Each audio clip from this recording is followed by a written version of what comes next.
நீங்கள் வீடு கட்டும்போது டிபிசி அதாவது டேம் ப்ரூஃப் கோர்ஸ் போடாமல் விட்டால் என்ன நடக்கும் தெரியுமா?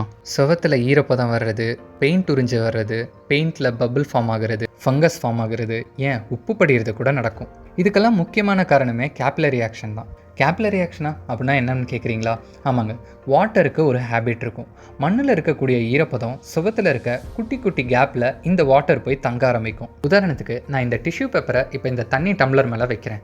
அந்த நீர் பார்த்திங்கன்னா மேல் நோக்கி மேலே போகும்.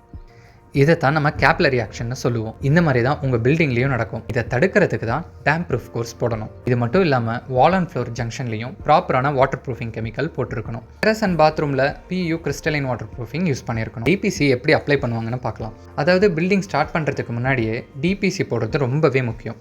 இது எப்படி அப்ளை பண்ணுவாங்கன்னா, ஃபவுண்டேஷனுக்கு மேலே பிளிந்த் லெவலில், அதாவது ஒரு 25 mm திக் சிமெண்ட் மோட்டாரும் வாட்டர் ப்ரூஃபிங் மிக்சரும் ஆட் பண்ணி அப்ளை பண்ணுவோம். சில சமயத்தில் பிட்டுமின் ஷீட்டு இல்லைனா மெம்ப்ரைனை யூஸ் பண்ணுவோம். இதனால் கிரவுண்டில் இருக்க ஈரப்பதமும் சுவத்தில் ஏறாது. இல்லைப்பா, நான் டிபிசி போடாமல் வீடை கட்டிட்டேன், ஆனால் எனக்கு இந்த மாதிரி ப்ராப்ளம்ஸ்லாம் இருக்குது, இதை நான் எப்படி சரி பண்ணுறதுன்னு கேட்டிங்கன்னா, அப்போ உங்களுக்கு ரெட்ரோஃபிட் டிபிசி மெத்தட் தான் யூஸ் பண்ணலாம். உதாரணத்துக்கு வால் பேஸில் chemical injection, epoxy resin or PU இன்ஜெக்ஷனும் பண்ணுவோம். சில நேரத்தில் குரூவை கட் பண்ணிவிட்டு பிட்டுமென் இல்லைனா மெம்ப்ரைனையும் இன்சர்ட் பண்ணுவோம்.